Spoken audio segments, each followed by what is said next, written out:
an armored car vanished during a routine stop. Carrying nearly $1 million, it was supposed to be impenetrable. Investigators didn't know if the driver was involved or if he had been ambushed. FBI agents and local detectives began to suspect a group of former law officers in the heist. It would take determination and high technology to track the robbers and make them pay for their silent strike. Money may not be the root of all evil, but for some men, $1 million is enough to justify murder. Even men sworn to uphold the law can sometimes be tempted.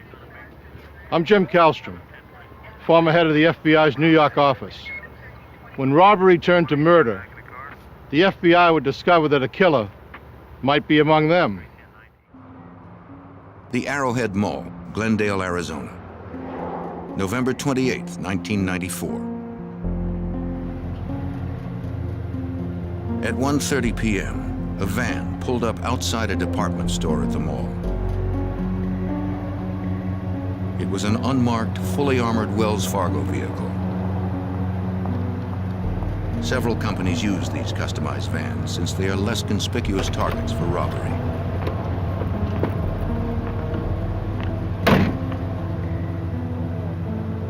Following company protocol, the driver remained inside the van while the courier went to pick up cash from the store. The van was bulletproof, and its doors could not be forced open from the outside. Inside the department store office, the courier exchanged empty bags for those filled with the weekend's receipts. It was the Monday after Thanksgiving. The cash pickup followed the busiest shopping weekend of the year.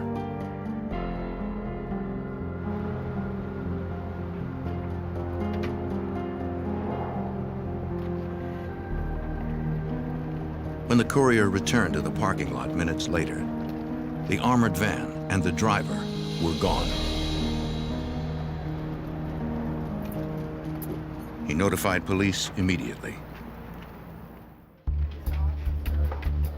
The 911 call came to the Glendale, Arizona Police Department. They dispatched units to the scene and sent word to the FBI. The nearest FBI field office is in Phoenix, 20 miles from the mall.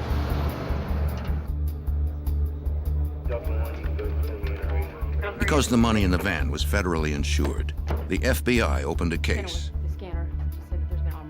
Agents headed out to the scene. Glendale detectives arrived at the mall first. They began interviewing the courier. He said he had been gone only 4 minutes when he discovered the van and his partner, John Magosh, had disappeared. The courier estimated the amount of cash, checks, and coins in the van to be just over $1 million. Detectives interviewed others at the mall.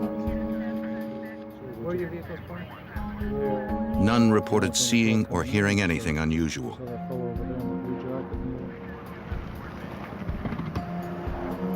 FBI agents soon arrived from Phoenix.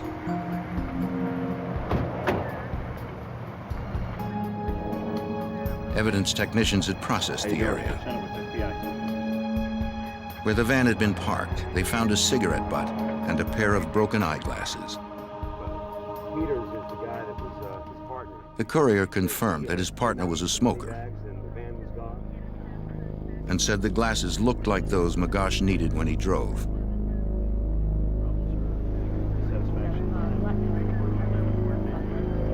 The technicians collected and marked the items as evidence.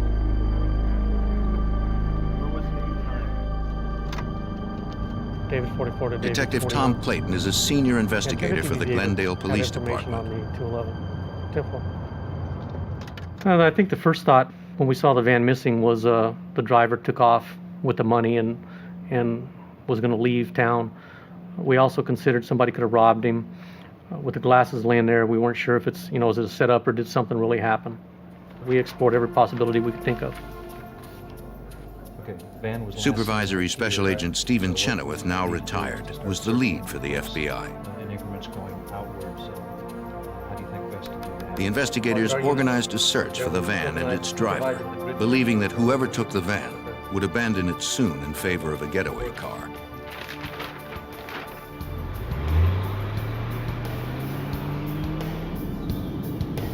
They dispatched some officers to begin a ground search around the mall.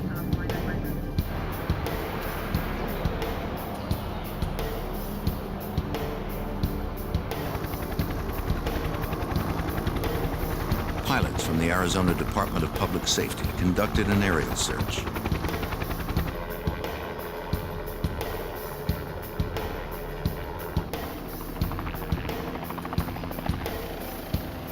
The DPS officers began at the mall, then widened their search in concentric circles,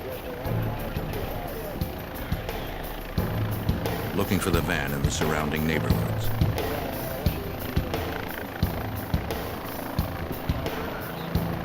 Whenever they spotted a white van, they radioed ground units to follow up.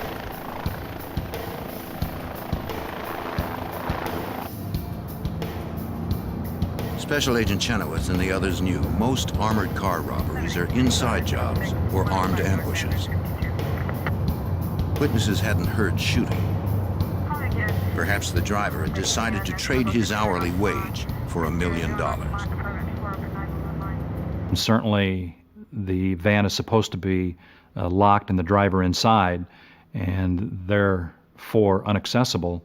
The fact that the van is missing would lead us to initially at least think about the possibility of the guard driver being involved. Investigators sought more information on the missing driver. We investigated John Magosh. First off, we started running his name in the computer to see if we could find any arrests or if he had a criminal history. We started through the Wells Fargo file, his employment file, looking for relatives, friends, where he lived. After securing a search warrant, investigators traveled to his apartment.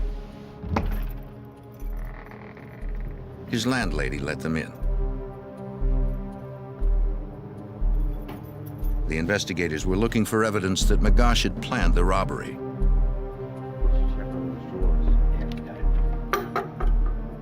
The apartment appeared undisturbed. Nothing indicated he had planned the robbery or that he was ready to leave town. Do you know who this is? Yes, that's Lisa Johnson. Detectives learned that Magosh had a daughter living nearby in Phoenix. Live here? All right. Does she live here? Determining her address through DMV records, John, they went to interview her. Dale Police. Detective Myers, Detective Clayton. Can I talk to you for just a moment? Magosh's daughter described her father as Do you have honest any and idea where he stable. might have gone or who he might contact other than yourself? He took his job seriously. Police found others who said the same. Magosh had no criminal record. Well, right now, your father and the officer Detectives are began to on consider the 61-year-old grandfather trying to do not as a is get some suspect, information from you but as a where we victim. may be able to locate him or something. John Magosh had a good reputation. We talked to family, friends, relatives, co-workers. He was a person that did not have a lot of requirements in life. Money wasn't a big concern. Based on the background we did on him, we didn't believe he was going to be involved in the crime. With Magosh eliminated as a suspect, the investigators were back to square one. They needed the public's help. Certainly when you don't have eyewitnesses, you try and put as much information out in the form of press releases, newspaper articles, things of this nature, in hopes that it would reach somebody that maybe saw something that otherwise had not heard about it. That afternoon, the FBI and Glendale police held a press wanted to give you an conference. update on bank heist outside the mall earlier. We do know They released photos and descriptions of the missing van and driver. as of yet we have very little. Anyone who had seen John Magosh or the Wells Fargo van was asked to contact the FBI. Investigation without assistance. A reward of $60,000 was posted for any tip leading to the recovery of the money and the conviction of those involved. Witnesses, anyone who may know where the van is at this point.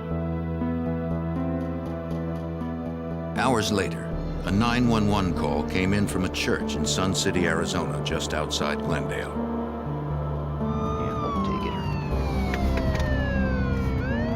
The caller reported a van idling in the church's parking lot.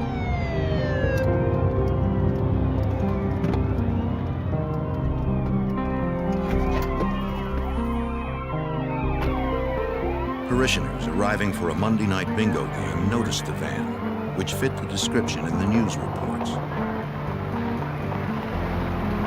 License plates and serial numbers confirmed it was the van missing from the mall.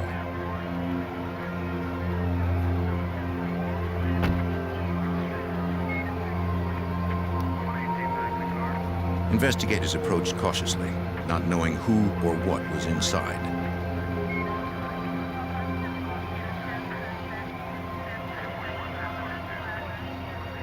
No one was in the driver's seat, but investigators could see the outline of a body on the floor. They tried to open the van, but the armored vehicle was impenetrable, even to the agents. The engine was going, it was locked, and a cursory examination initially of the inside disclosed the body lying in the center. In order to gain access to the van, of course, we had to call the armored car company.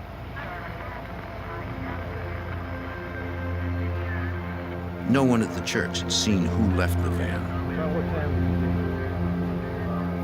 or what vehicle they used to get away. Notice anybody else around? Checking the body through the window, police could see blood on the chest near a Wells Fargo badge. There was no sign of breathing.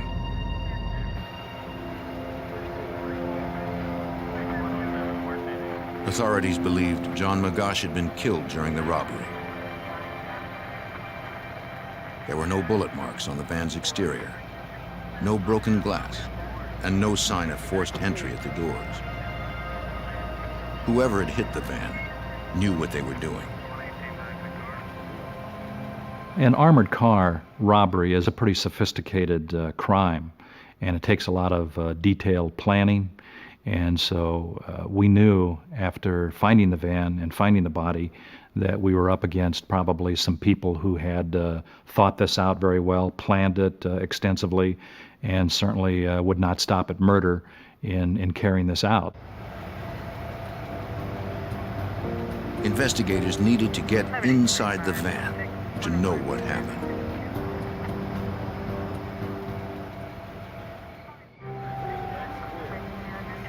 On November 28, 1994, the FBI and Glendale, Arizona police investigated an armored van hijacked from a mall and abandoned in a church parking lot in nearby Sun City.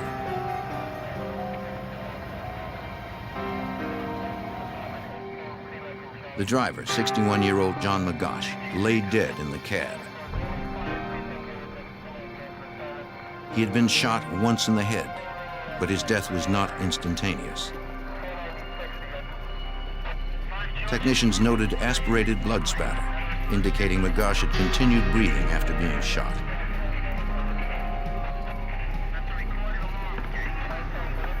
Technicians lifted many latent prints from money cabinets in the van's interior. These would be compared to known prints of employees.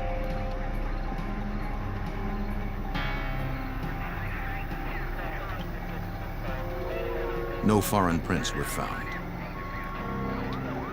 No hairs or fibers pointed toward a suspect either.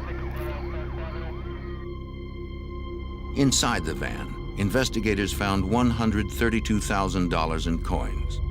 The cash and checks, estimated at $920,000, were gone.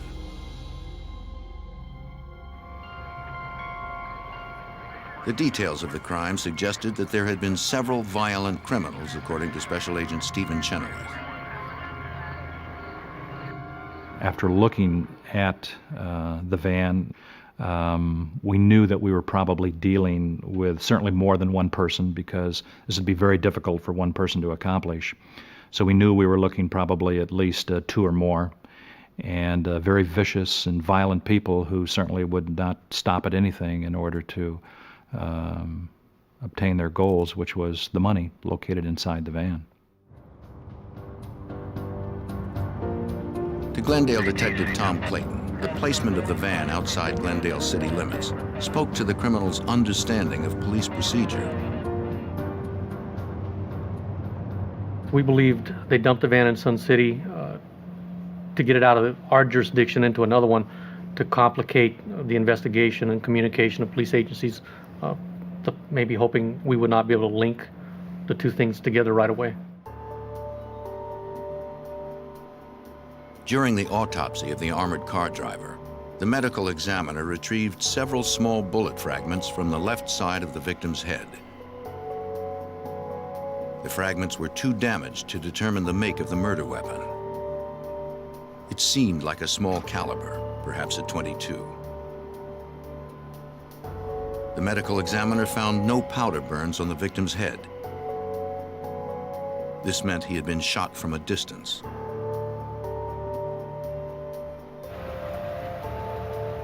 Magosh's partner said the driver often smoked a cigarette while waiting in the van. Though it was against company policy, he usually opened his door to let the smoke out.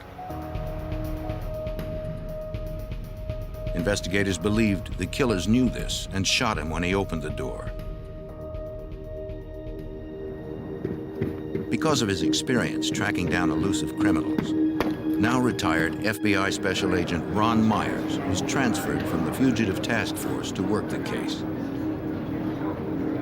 From the beginning, he knew they were not hunting amateurs.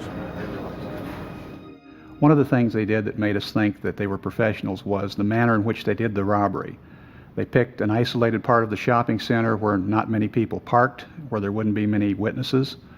They drove through the type of neighborhoods where there weren't many people out during the day, and they picked an empty parking lot of a church that had no one at it during the day. Go right in here, sir. Investigators received dozens of calls to their tip line. One witness came forward, claiming to have some information that might be helpful. He said he had seen a white van quickly leaving the mall at the time in question. A red pickup truck followed not far behind, but he wasn't sure if the two vehicles were together. Investigators were frustrated that no one saw the actual ambush at the mall. We couldn't find any eyewitnesses. And when you don't really know what happened, or you don't have somebody that can tell you what maybe transpired with the van, it's a mystery. With no other solid leads, investigators canvassed the neighborhoods between the mall and the church. Perhaps someone there had witnessed something. They almost got ran over. Edward Morgan, a resident of Sun City, recalled that he had seen the van.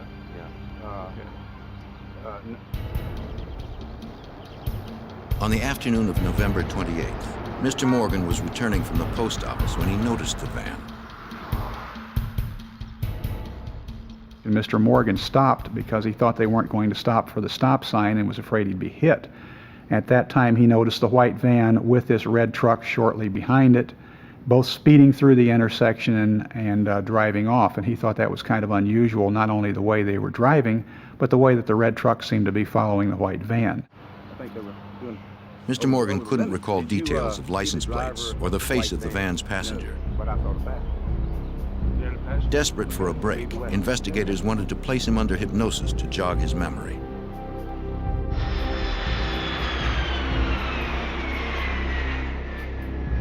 Morgan agreed to travel to Texas with the investigators.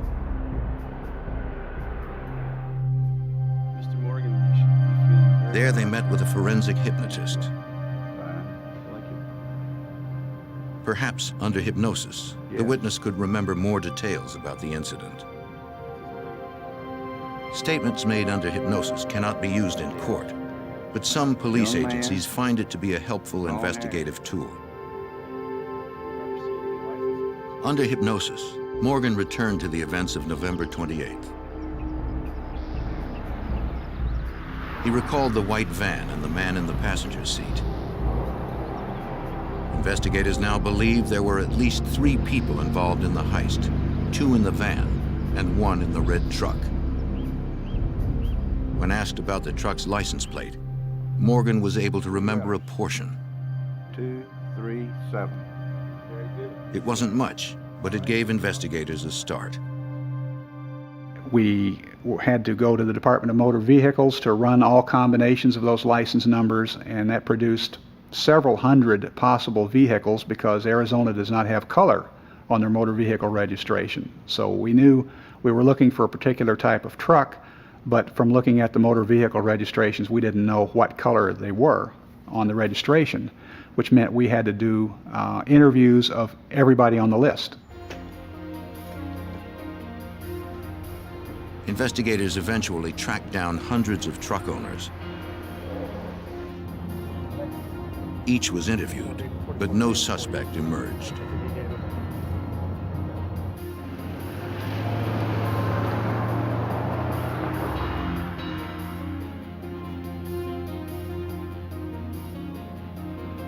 With his refreshed memory of the van's passenger, Morgan worked with a police sketch artist. There was no guarantee that the details recalled through hypnosis were accurate, but authorities were ready to try almost anything. The FBI released the drawing to the media. For nearly a month now, police and FBI have continued looking for suspects in the global armored... The FBI and Glendale, Arizona police believed 3 men were involved in the robbery homicide. Yet, as the end of 1994 approached, they still didn't have suspects.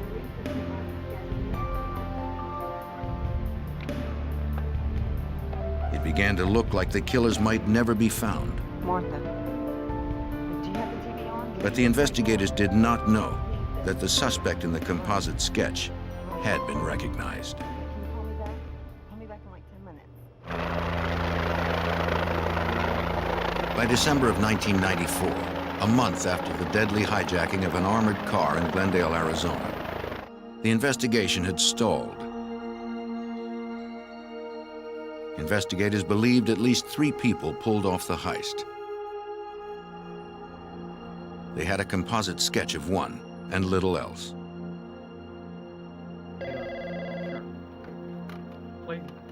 Then, on December 31st, the investigators received a call.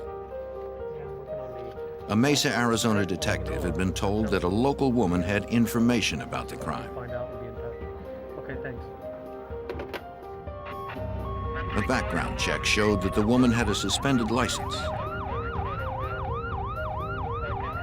This would make it easy to bring her in for questioning without arousing suspicions. The FBI asked local law enforcement to pick her up on the suspended license charge.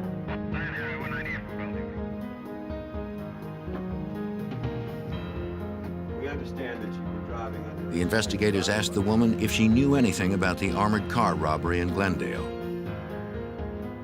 She claimed that she didn't have any real information, but she knew someone who did. We talked on the phone just a few days ago. Could you write it down for us? She told investigators that her friend, Judy Espinoza, had talked to her after the news reports of the robbery. Looks just like him. Espinoza suspected that her boyfriend might have been involved. Are you watching it? Right. Right, they're saying he might be connected with the armor. The woman told the investigators where Espinoza worked.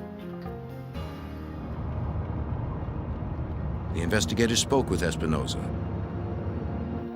Good afternoon, Miss Espinoza. I am... They asked her about the robbery, reminding her that interfering with a federal investigation was itself a crime. She agreed to answer their questions. She explained that her boyfriend, James Greenham, who went by the nickname Yoda, had asked her what she would do if he held up an armored car and suddenly had a lot of money.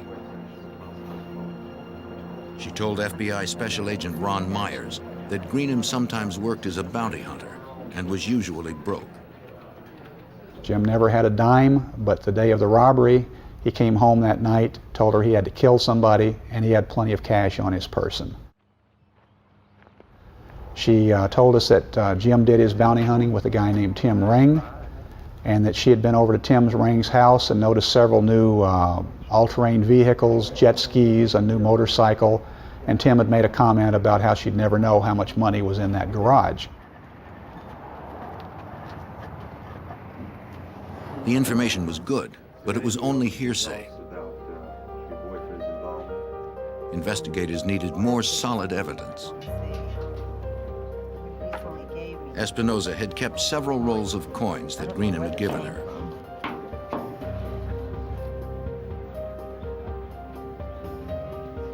The wrappers were consistent with those used by merchants on the armored van's route.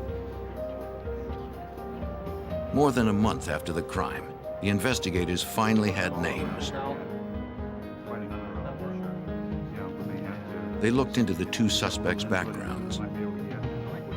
FBI Special Agent Stephen Chenoweth was familiar with the name of one of the men. Tim Ring had been used as an informant in other FBI cases. We had paid him for some information that he had furnished us in the past, and you know, in order for us to get information from informants, you aren't dealing with priests and with you know good people. You're dealing with bad guys out there, and Ring's a bad guy. And when you're ready, focused, squeeze the trigger. Tim Ring and James Greenham had worked as prison guards in Phoenix and now worked bounty hunter jobs together. Front sight or through the crosshairs. Both had many hours of firearms training. Any questions? Okay, Joan. Ring was an expert marksman. Fire when ready.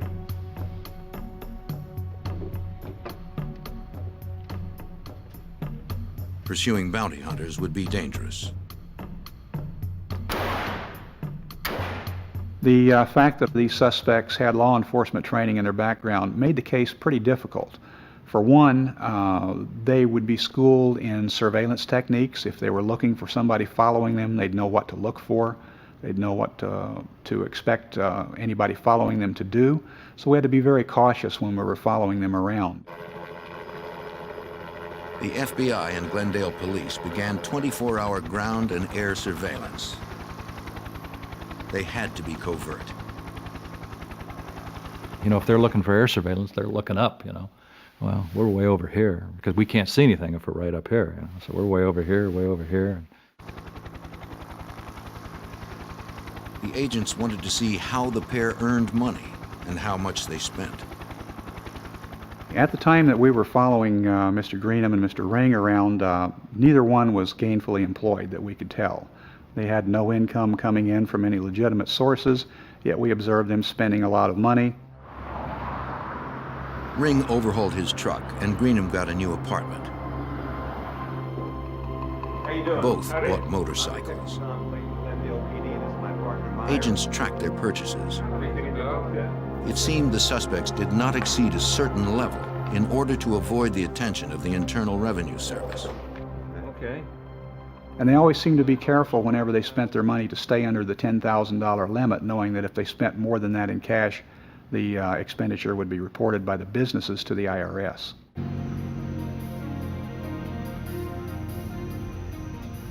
Investigators continued tailing Ring and Greenham, building a list of associates.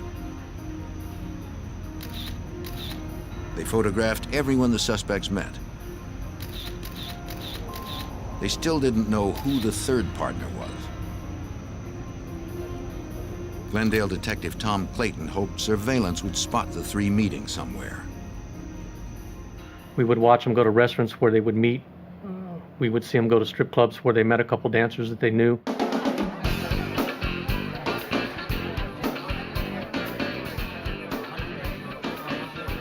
Everywhere they went, the suspects spent a lot of cash, unaware that investigators were watching.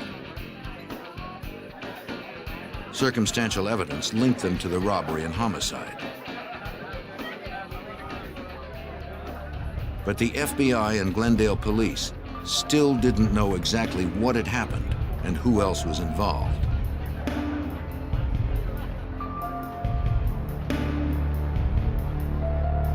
Somehow, the investigators had to get inside the bounty hunter's shadowy world.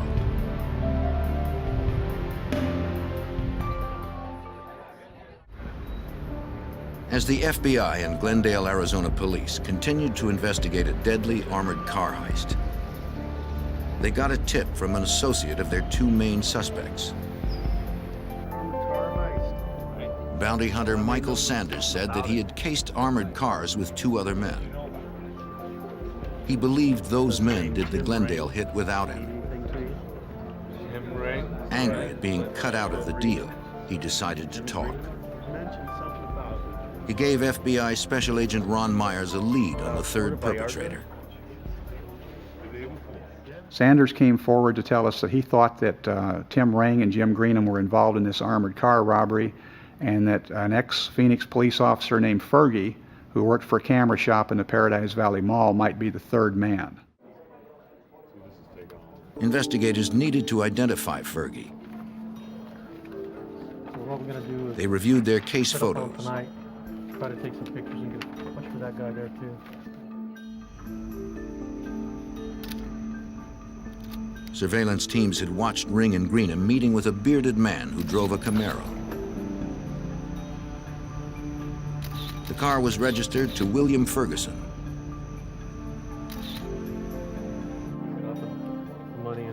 Since Sanders said Fergie was an ex-cop, Glendale detective Tom Clayton checked the personnel records of the Phoenix Police Department. As we investigated William Ferguson's background, we found he retired at 20 years from the Phoenix Police Department, and his retirement was precipitated by some disciplinary problems. Investigators began surveillance on Ferguson. They saw that the ex-cop met often with the other suspects and was also spending a lot of cash. Agents believed they had identified the three men responsible for the robbery and murder. The investigation was affected by the three suspects having law enforcement training because we knew that they were going to cover evidence, and they were also known to have firearms training, which made them dangerous to the surveillance officers.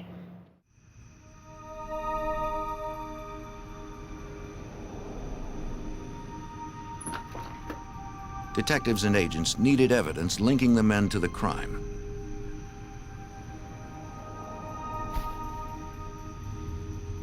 During surveillance, they began trash pulls, confiscating trash bags from the suspects in the hopes that some clues might surface.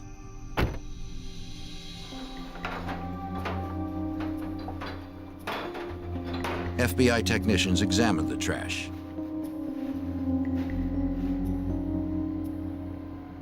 In rings, they found several 3x5 index cards. Each card had notes detailing armored car routes. Analysis confirmed the handwriting was Ring's. But investigators needed more.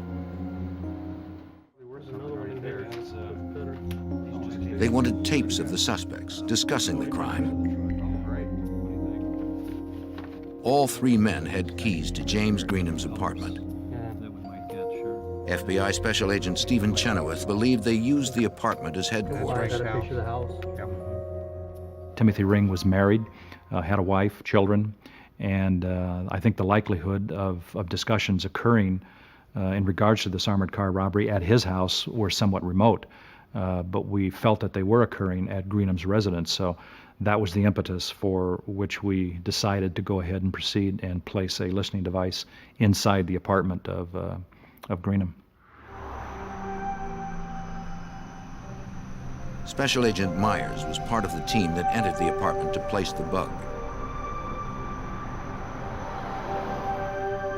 When we opened the door to go in, an alarm went off immediately, at which point we shut the door and exited the area. We had to come back at a later time with an expert in alarms, and when we went in the door that time, we learned that it was just a real simple motion detector sitting on top of the refrigerator, and all we had to do was just flip the off switch. It wasn't anything sophisticated at all.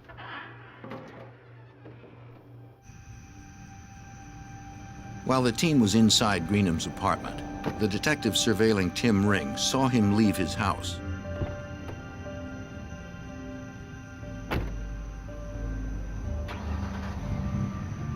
Ring owned a red truck like the one reportedly seen following the van.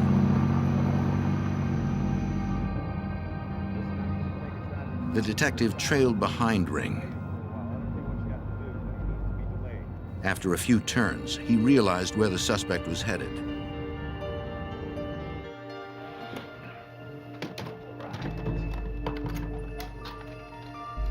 Agents were still in the apartment.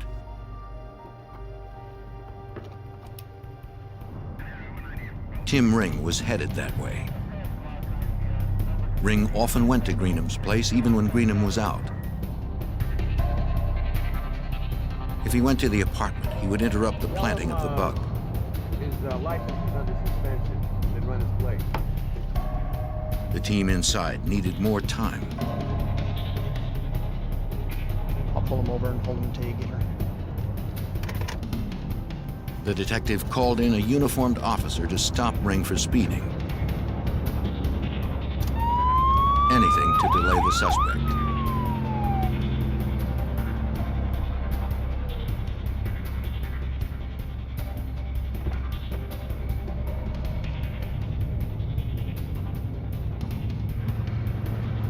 Good evening, sir. Good evening, officer. What's the problem? The officer lectured Ring on the dangers of speeding. Detectives wanted to keep him busy while the team finished at the apartment. Let's go, gang. They're on their way over. Okay, put everything away. Let's get this thing back. They made it out just before Ring arrived.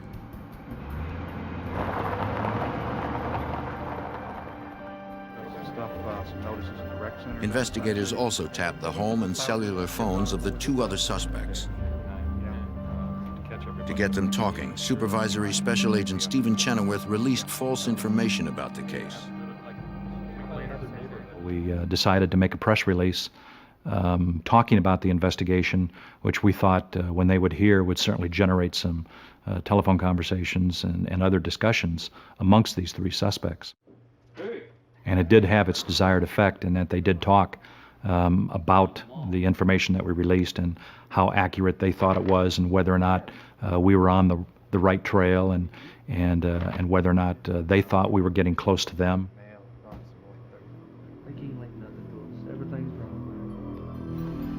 As the suspects talked, the investigators listened.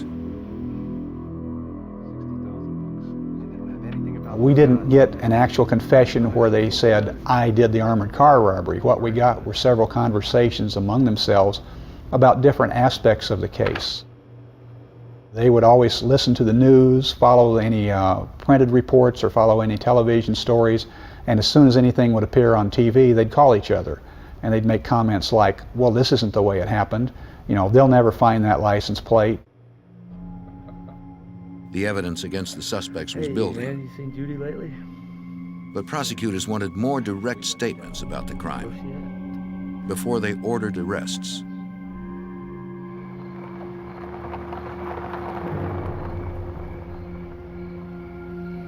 Investigators provoked the suspects one more time.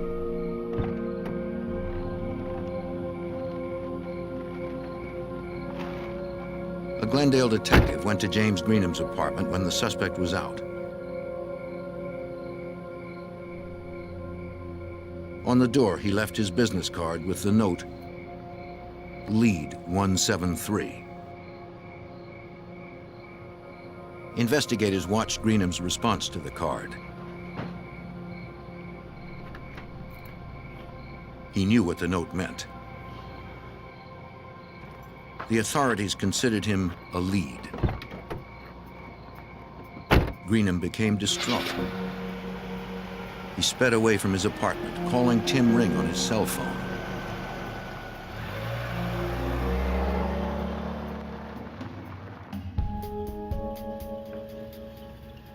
Agents kept watch from an airplane and listened in on the phone taps. Yeah, Tim, man, listen. Greenham drove out into the desert before stopping. Business card in my door. Look, man, they ain't got nothing on you. Don't worry about it. Ring tried to calm Greenham down, promising that the authorities had nothing on them. Everything's, don't worry about it. But Greenham said he was scared. I can't do this anymore. He even threatened to commit suicide. Just don't do something Finally, stupid, huh? Ring talked Greenham down, convincing him the authorities were not on to them. But if I see one more cop, Greenham said that if another cop contacted him, he was going to bury the money. It seemed a direct reference to the crime.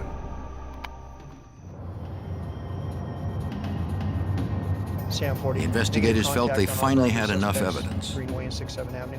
Continuing search northbound. They sent units to arrest Greenham and Ferguson. Jim Greenham was arrested by one team. William Ferguson was arrested by another and attempted to resist arrest but was quickly subdued. Tim Ring was lured down to the FBI office on the premise of looking at some photographs because Ring had previously offered to help the FBI try to find who these people were, which we believe was an effort on his part to try and find out what we knew. The FBI agent who had previously used Ring as an informant called the suspect. Ring agreed to come in.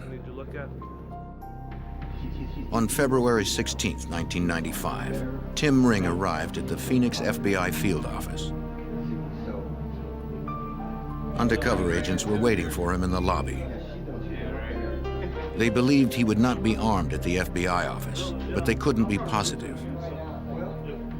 To ensure their safety, they needed to surprise him. We had two big burly defensive tactics instructors, one of which was a guy with 25 years of martial arts expertise who came up and blocked him in the head and knocked him down like a sack of potatoes before he knew what he was doing. All three suspects were off the streets. Now investigators needed physical evidence to make sure the prosecutions were successful.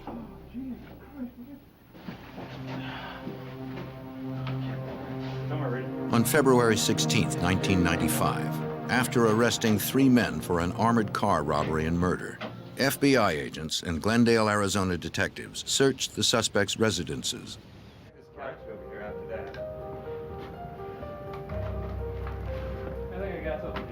At the house of Tim Ring, suspected leader of the three, they found important evidence. Investigators recovered a note marked with the initials F, Y, and T. Each initial had a number beneath. Like serial numbers from The numbers added up to the amount of cash taken from the armored car. Agents believed F stood for Fergie, Y for Greenham's nickname Yoda, and T for Tim. It was the worksheet the three used to divide the money. In the garage, investigators found a red pickup truck that resembled the vehicle seen by witness Edward Morgan in Sun City. The license plate number, however, did not match the ones Morgan recalled under forensic hypnosis. Ring kept several weapons and plenty of ammunition at his house.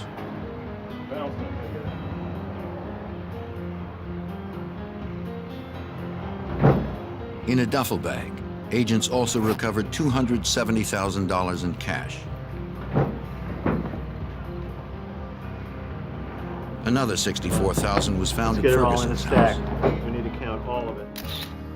Nearly $600,000 in cash had been stolen. Noting the money spent by the suspects, investigators found that about $100,000 was unaccounted for. The case against the three suspects seemed solid. FBI Special Agent Ron Myers hoped the evidence might get one of them to roll. We finally got first-hand information about this crime when Jim Greenham decided to cooperate. Jim Greenham was the only one of the three of them that showed any remorse about what they had done, about how they had killed this driver. Jim decided to cooperate. He told us what happened. He told us all the parts that these individuals played in the robbery. Greenham met with the investigators and explained that the planning started in the fall of 1994. First night just watched when Tim Ring had the idea to hit an armored car. I wasn't crazy about the fact that he was going to kill him. What were you planning on So they began to case Wells Fargo vehicles.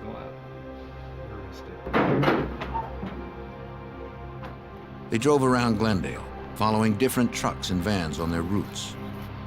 What did you start freaking? Then they zeroed in on the van driven by John Magosh, tailing it for days.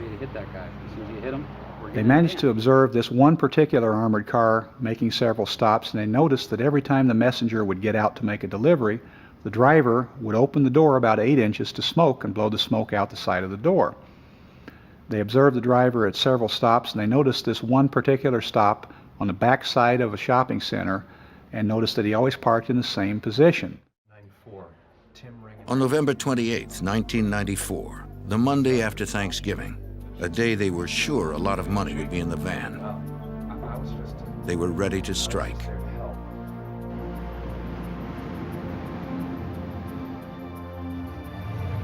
James Greenham and William Ferguson waited unnoticed by the store.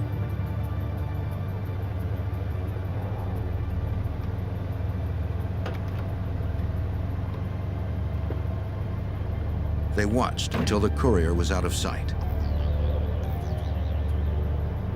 As if on schedule, Magosh opened the door to smoke. Tim Ring was parked 50 feet away, a stolen license plate on his truck. The expert marksman had a silencer on his .22 caliber rifle, so no one would hear the shot. He aimed through the opening and fired once. The force must have knocked Magosh's glasses to the ground. With the driver down, the van was unprotected. No one noticed the vehicle speed away.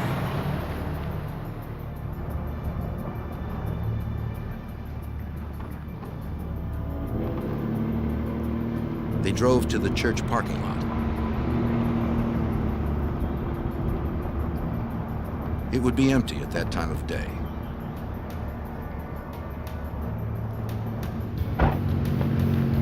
They transferred the money and checks to the pickup. They knew authorities would be searching for the van.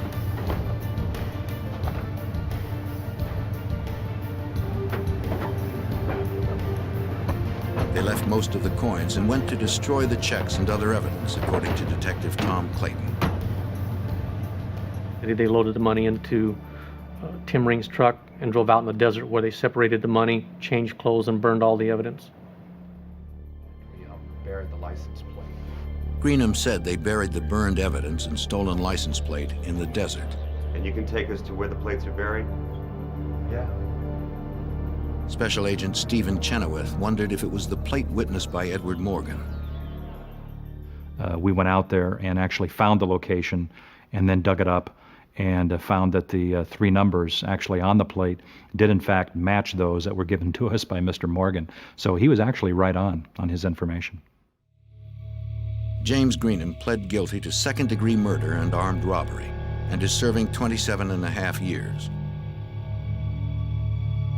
William Ferguson pled guilty to armed robbery and accessory after the fact and is doing 17 years. On December 6, 1996, Tim Ring was found guilty of first-degree murder, conspiracy, and burglary.